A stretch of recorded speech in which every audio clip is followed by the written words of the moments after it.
আমাদেরকে নিয়ে মকারি করে, ফান করে, টিটকারি করে, আমার ধর্ম নিয়ে খেলা করে, তাচ্ছিল্য করে, ওদের বিরুদ্ধে আমাদের জিহাদ।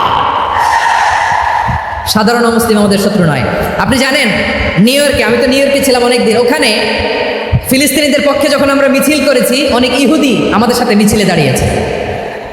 কারণ ওরাও জানে এই ভূখণ্ড ফিলিস্তিনিদের ভূখণ্ড। আওয়াজ করে বলো লালমনিরহাট ঠিক কিনা। ইসরায়েলের রাজধানী খোদ তেল আবিবে অনেক ইহুদিরা বেঞ্জামিন নেতানিয়াহু তার বিরুদ্ধে মিছিল করেছে। তো তারা কি আমাদের শত্রু? না। অনেক খ্রিস্টান আমাদের সাথে, আমাদের স্বার্থ রক্ষায় আমাদের পাশে দাঁড়িয়েছে। খেয়াল রাখবেন, হিন্দু আর হিন্দুত্ববাদ এক নয়, ইহুদি ধর্ম আর জায়নিজম এক নয়।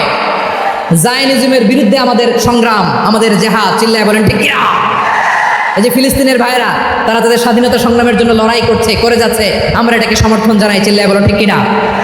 কাশ্মীরের ভাইরা স্বাধীনতার জন্য সংগ্রাম করছে, আমরা সেই সংগ্রামকে সমর্থন জানাই। আওয়াজ করে বলো ঠিক কিনা। যারাই আমাদের ইসলামকে নিশ্চিহ্ন করতে চায়, তাদের বিরুদ্ধে আমাদের সংগ্রাম। আওয়াজ করে বলতে হবে ঠিক কিনা। ওই সমস্ত দুর্বৃত্তদের সাথে আমাদের কোনো সম্পর্ক নাই। আমরা যদি ঐক্যবদ্ধ থাকতে পারি, ওই দুর্বৃত্তরা চান্স পায় না। আমরা ঐক্যবদ্ধ থাকতে রাজি আছি। লালমনিরহাটের ভাইরা, আমরা ঐক্যবদ্ধ থাকলে ওই দুর্বৃত্তদের কালো হাত ভেঙে দিতে আমাদের সময় লাগবে না। তাদের কালো হাত ভেঙে দিতে রাজি আছে।